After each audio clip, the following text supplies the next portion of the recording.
चला तर आज माझ्या बागेमध्ये कोणतं फळ डोकावतंय ते बघू। बघा हे कोणतं फळ आहे, ओळखलंय का? हे आहे पॅशन फ्रूट। बघा हे पिकलं होतं, आपोआप गळून पडतं हे। भरपूर अशी पॅशन फ्रूट माझ्याकडे वेल आहे, त्या वेलाला भरपूर पॅशन फ्रूट लागलेले आहेत। अगदी पानोपानी हे फळ येत असतं, याला कृष्णा फळ सुद्धा म्हणतात।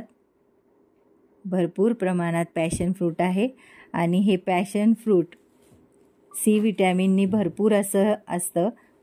या फळामध्ये carbohydrates, potassium, sodium, vitamin C, A, D, K, E, लोह आणि फॉस्फरस यासारखे अनेक पोषक घटक आढळतात। हे फळ शारीरिक आणि मानसिक आरोग्यासाठी खूप फायदेशीर आहे।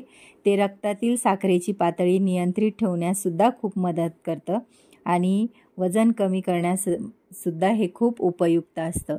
अशा भरपूर प्रमाणात माझ्याकडे पॅशन फ्रूट आलेले आहेत आणि हे आपोआप खाली गळून पडतात आणि गळून पडल्यानंतर ते फळ आपण घ्यायचं आहे। आणि नेमकं या फळाचं करायचं काय, तर बघा हे गळून पडलेले पॅशन फ्रूट आहे।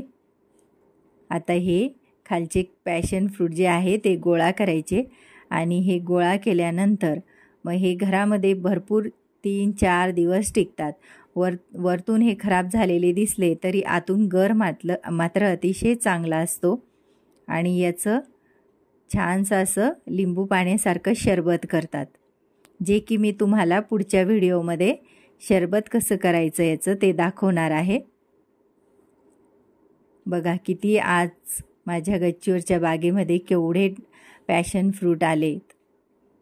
असे भरपूर प्रमाणात येतात आणि छानसं घरचं ऑर्गॅनिक असं शरबत आपण तयार करू शकतो, की जे केमिकल फ्री असं असतं।